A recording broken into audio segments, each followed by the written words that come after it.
Samsung just released a new folding phone with a bold claim that it has revolutionary flexible glass, like it says here on their website. We'll be putting that to the test today. This is the Samsung Z Flip, or the Flips, depending on how you open the box. It does come with a case, one for each half of the phone. Kinda nice. Samsung says this is a statement smartphone for people who want to stand out, a phone that demands attention. And I'd have to agree. The ability to fold your phone in half is genuinely crazy. And by crazy, I mean crazy awesome. We can now have a full-size phone in a compact design that takes up half the space. The future is amazing. It's time for a durability test. Let's go. Let's get started.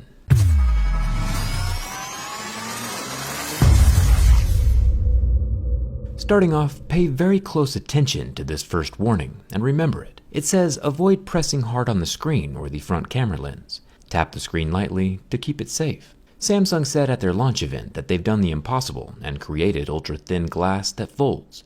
This glass can be folded over 200,000 times. Samsung said when you fold it, you're not just bending glass, you're bending the laws of physics. But that warning included on the phone isn't as confidence-inducing as Samsung's launch event attempted to be.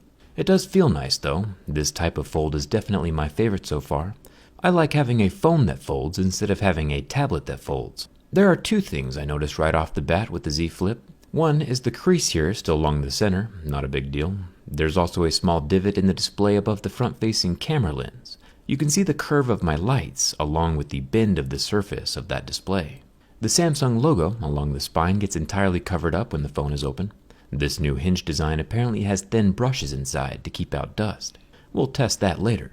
There's also no screen lifting off the frame like we saw in the Motorola Razr, which probably makes this design much safer and more long-term. There is a bit of a gap between the two halves of the phone when it's closed, also fine, and it makes sense because if the screen really is glass, we can't have glass clacking against glass every time the phone gets closed. That just wouldn't end well. Speaking of things not ending well, it's time to see if this material really is glass or not. I've been doing the same durability test on every major new smartphone since the Galaxy S6 came out 5 years ago. It is an expensive hobby, yes, but I think it's fairly useful in finding out what your phone is made from, and how well it'll handle everyday life. Plastic, as we know, scratches at a level 2 or 3. Real glass would scratch at a 5 or a 6, and sapphire would scratch at an 8 or 9, right under diamonds, which are level 10. As my firstmost pick touches the display of the Galaxy Z Flip, we can see marks start to appear. This is rather unfortunate. Continuing onward, we can see deeper grooves happening at a level 3. This is exactly how a plastic screen would react. Exactly like we saw in the Galaxy Fold, the Motorola Razr, and basically every other plastic screen smartphone ever made.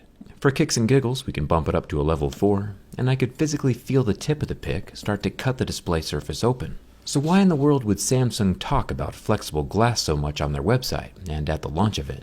It could be that they are using a hybrid plastic polymer with little specks of glass ingredients inside, and then just, calling it glass. But that doesn't really seem like a very nice thing to be doing. If a company says glass, their customers will think of a hard, clear material that has excellent scratch resistance. From a durability perspective, that scratch resistance is the primary reason that glass is used on basically every smartphone display.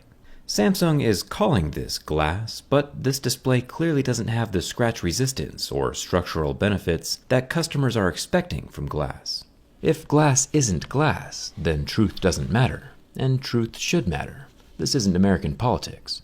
Samsung is currently the #1 smartphone manufacturer in the world, and we shouldn't be calling this screen glass when clearly my fingernail is leaving marks on the surface, over and over. I'm not sure what Samsung's thinking over there, but we clearly have scratches at levels 2, 3, 4, and fingernail.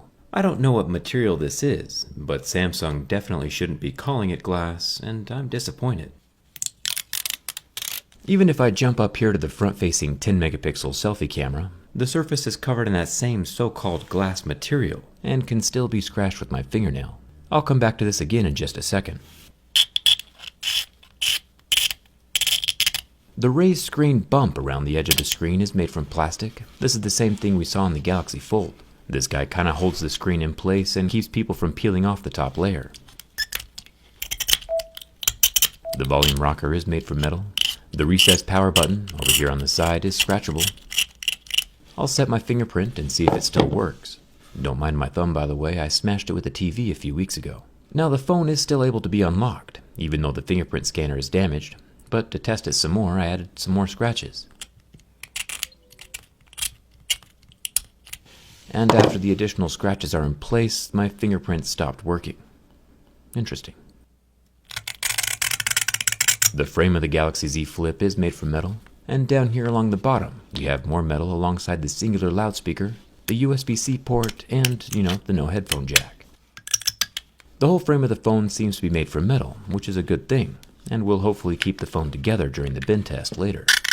There are a few plastic antenna lines, and a removable SIM card tray, but no expandable memory. The center hinge mechanism is made from metal, with that Samsung logo recessed into the spine.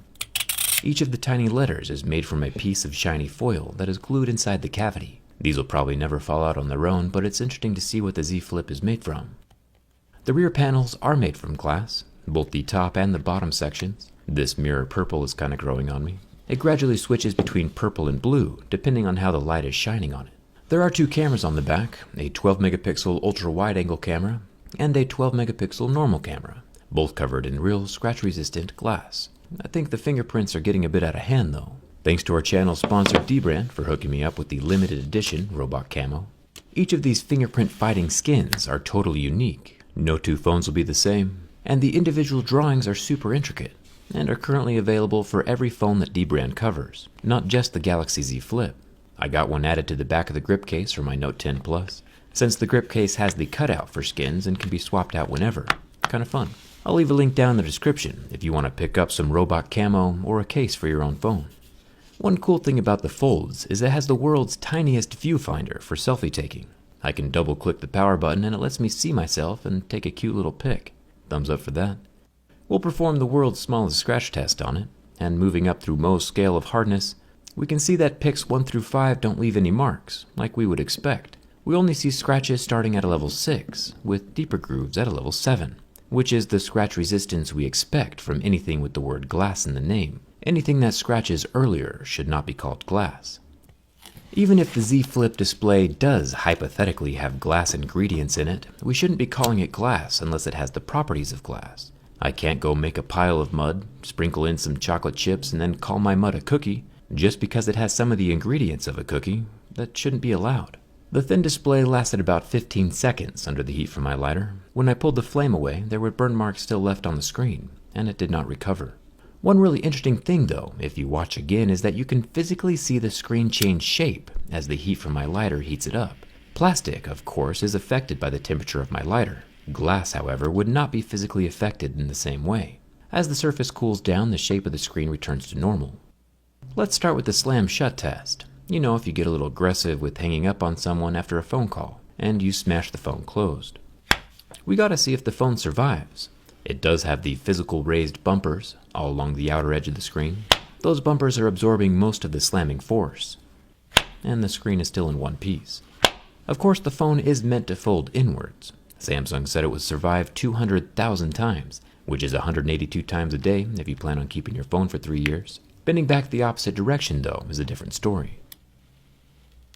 With the first flex, we get a small separation of the frame near the antenna line, and the top half bumper started coming loose. But the screen of the Z Flip is still entirely intact and in one piece. It still shuts and opens, with no grinding of the hinge. We'll try it again. You can see the back panels of the phone meet in the center, providing more support to keep the phone from bending backwards. And the phone hinge does a really good job of keeping the phone shape for the most part. Only on our third bend did we finally hear a snap from the frame near that power button. And even then, the so-called glass screen of the Z Flip is still intact. Folding screens are pretty resilient. Even though the phone doesn't really shut quite right anymore, it's physically withstanding quite a bit more abuse than I initially thought it could.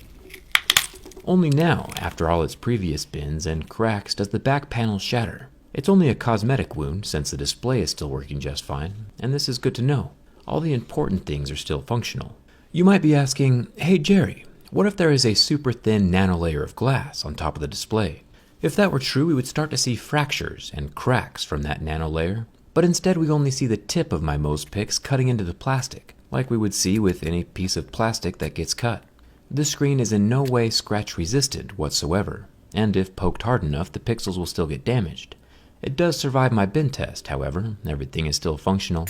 This is certainly the most durable folding phone we've seen yet.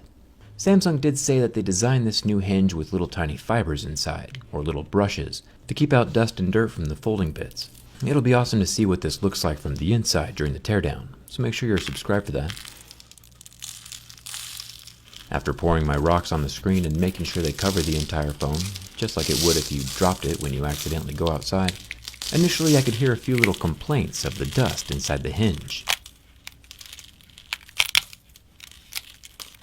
But after blowing all the dust off, those complaints mostly went away. This new hinge design might actually be the start to something really good. But the real danger of calling something glass means that people will think they have the protection of glass when that clearly is not the case. Glass distributes pressure along the whole phone, while this plastic allows that pressure to get in and damage pixels. You can see that each pressure point from my pick kills the line of pixels directly above it. This would not happen if the screen were glass, and it's dangerous to let people walk around with that false sense of security, like Samsung gives them when they call it glass. And that's not all. Each of these puncture wounds does let air get inside the sealed OLED layers, which kills even more pixels. A puncture or cut in the plastic screen is a cancer that'll eventually spread across the whole display. Yeah, I sound a bit apocalyptic, but it's important to know what your phone is capable of and what might damage it. So remember, the Samsung Z Flip does not have a true glass screen, and it's still very fragile. That being said, it's also still pretty awesome. Samsung should just correct their verbiage. Let me know what you think of Samsung's verbiage down in the comments. If you enjoyed this durability test, come check out my last video where we modded a normal wheelchair to go on a safari in Africa. It turned out pretty cool. Come hang out with me on Instagram and Twitter, and thanks a ton for watching. I'll see you around.